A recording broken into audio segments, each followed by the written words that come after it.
one, go. Hey guys! It's History with Dr. G. All the way from CSU here at Loveland Public Library today. Guess what? We're going to learn about communication through the years. And what'd you say? You say something? Hey Dr. G. What? What happened on August 20th, 1911? Did you say something? Winnie the Pooh was published. Wrong. On August 20th, 1911, which was over 100 years ago. I can do math. No. No. This means no. The first telegraph went around the world. I should have known that. Do you know what the message was? I can't hear you. This message is going around the world, something like that. How long did it take, Dr. G? 5 days. You're wrong. I'm always wrong. You guys, it only took, and if you know anything about a telegraph, there's little dots and dashes and you're tapping it in.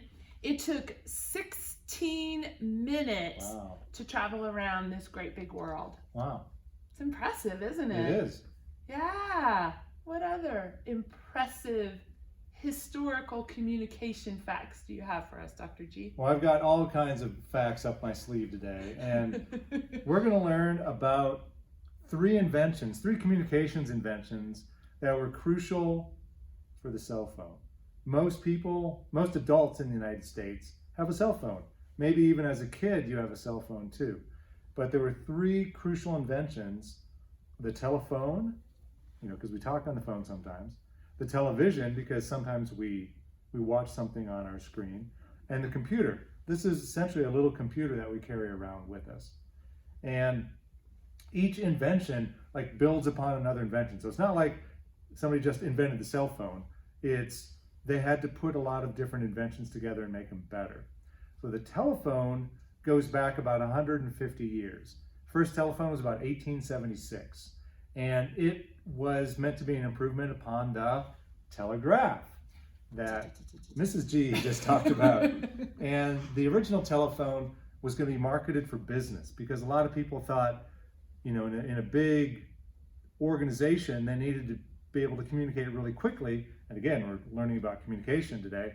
And so they wanted to be able to talk instantaneously, because you got to remember, before really the telephone and the telegraph, if you're going to communicate with somebody, there's really only two basic ways. You're in the same room and you're talking to them, or they're reading something that's written down, like a letter, like you would physically write a letter and send it to someone, or you'd read a book. Those are basically the two forms of communication prior to about the 1800 or so, 1820.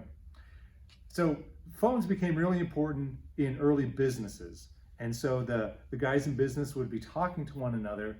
But what the bosses soon realized was they weren't always talking business when they were working. What do you think they were talking about? Lunch. Yeah. whether they're going to go to Doug's or Yeah, AKA right. or Henry's. And so bosses figured out that it was what they called Chit Chat. Oh. And they realized really quickly that people were really interested to use the phone for more than business. Phone companies then began to market phones and produce phones for houses, for residential places. And the primary user of the phone then became women at home early on. Yeah, she yaks a lot on the phone, actually. Children were not allowed to use the phone originally because it was kind of precious. Because a phone, today we take our phones with us pretty much everywhere. Back then, a phone, it had to have a cord, and you're going to do more with a craft that has a phone cord with it. And so phones sat on a desk, or they sat on a wall, and you had to talk right there. You couldn't move around with them. And at the beginning, now if somebody calls you and you don't recognize the caller, and you pick up, what do you say? Hello. Yeah, you do say hello. Have you ever wondered why we say hello? Oh, okay. Well, I'm going to tell you why. She's so curious. I haven't. Yes, I have. Thank you. At the beginning, people didn't know what to say when there was a call coming in. And etiquette experts thought that saying hello was impolite. Because that's what sailors would wave and say hello when they were trying to get messages. Flag a ship? Yeah, exactly.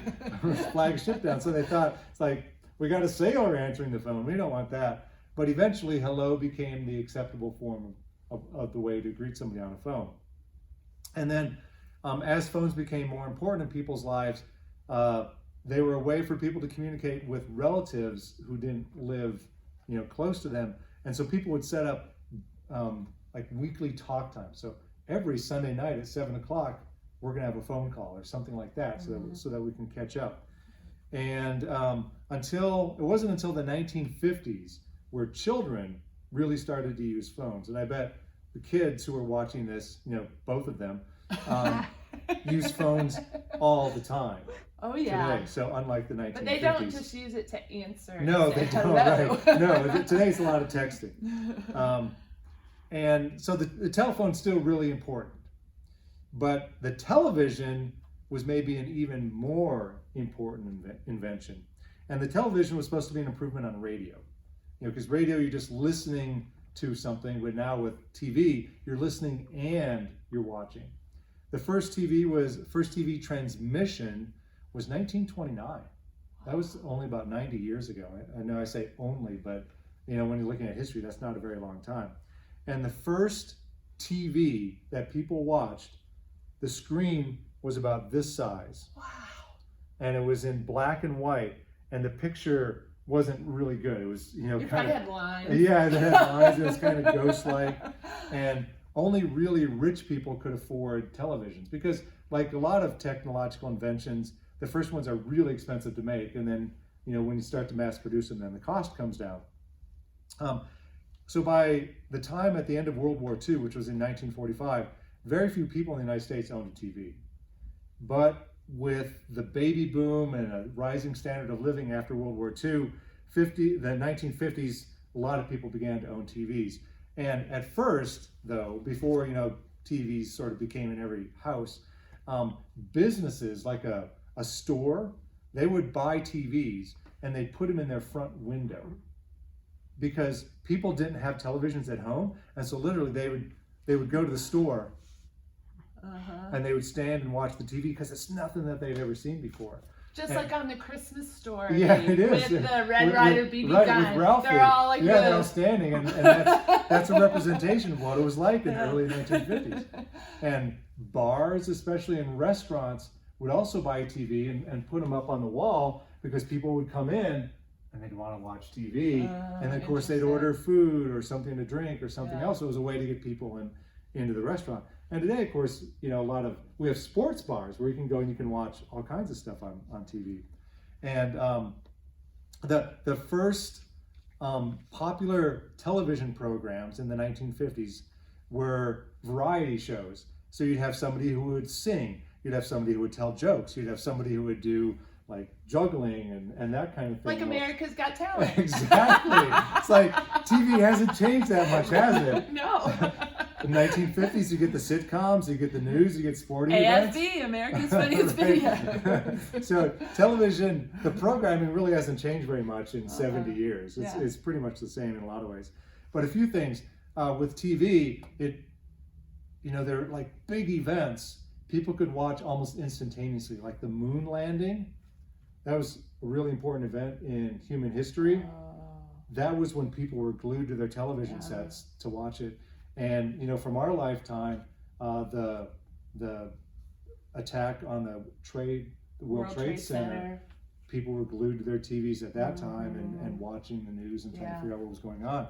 But the TV was so important, it changed the way your house is set up. Because how do you set up your living room or your TV room? You put the TV on the wall and you arrange the furniture so you look at it. You don't arrange your furniture so people can talk to each other. You arrange your furniture so you can watch the TV. That's true. But now, of course, we carry TVs in our pockets. with us or in our purses or whatever. Another important invention was the computer.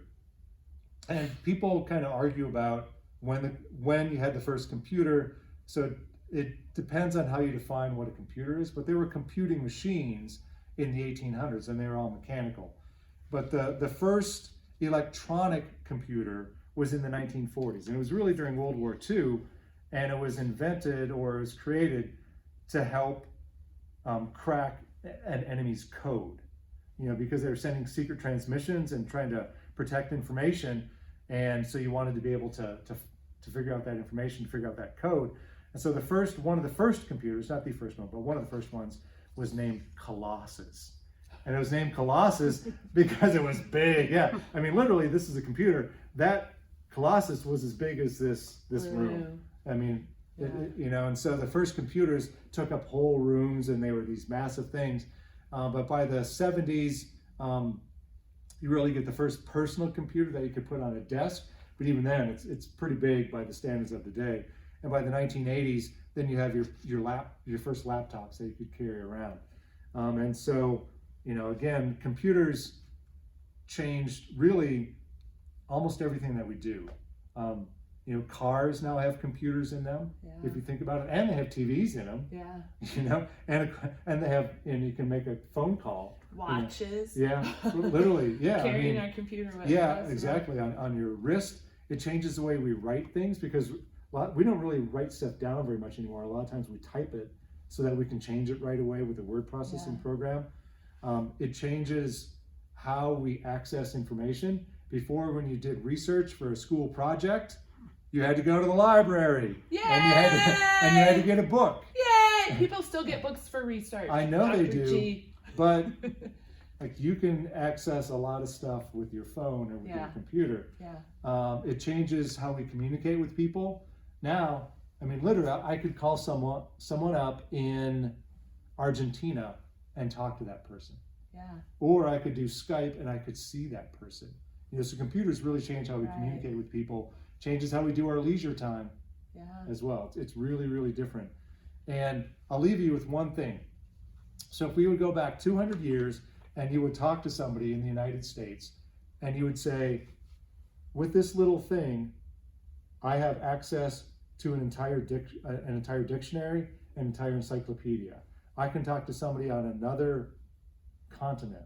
I can see what the weather is in Moscow. They would say, no way. Like, shut the barn door or something like that. So I'm thinking for you kids, like in 50, 60, 70 years, when you're old people like us, there's going to be a radical technology that, looking back today, we can't see what it is. We don't know what it is. It's going to be, that's crazy that you can do that. But things change really fast, especially now that we have computers, because hey, but guess what, Dr. G? What's we'll that? still be watching variety shows. That's right. Yes, we will. Hey, thank you, Dr. G. Dr. G is Department Chair of History at Colorado State University, and he's also my husband. So thanks, Dr. G. And we're going to highlight a historical event or A theme or an idea. Yeah, each month on Wednesdays. I think it's the third Wednesday of the month. So stay tuned. We're trying to sandwich ourselves in there between Miss Cindy's awesome colossal STEM and STEAM programs. But I kind of have a science theme today, activity. So at home, we're going to create a telephone. It looks a lot different than Dr. G's telephone that he's been holding up. I've used plastic cups. You can use paper cups. You can also use tin cans, whatever you have at home. Okay, and then I got a skein of yarn, which means a big old piece of yarn, and I cut it so it's 6 feet in length. So I take that end. What I did is I used a sharp object. So have a grown-up help you if you're not old enough to poke a hole in the bottom of your cup so that you can attach the string. And I attached the string on a paper clip, tied a knot, and then I fed my paper clip through the hole so it can hold it tight. And what I'm going to do is I'm going to show you an example of how to play telephone. Are you talking?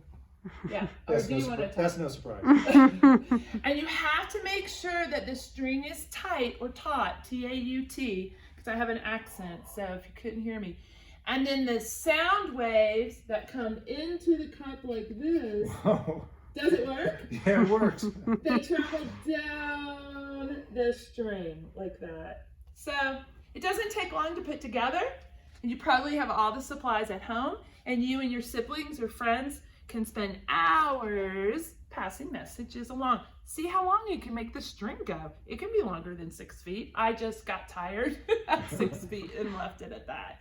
So have fun with that. And remember that the telephone is really the starting point for the television and for the computer. Thanks, Dr. G. Bye.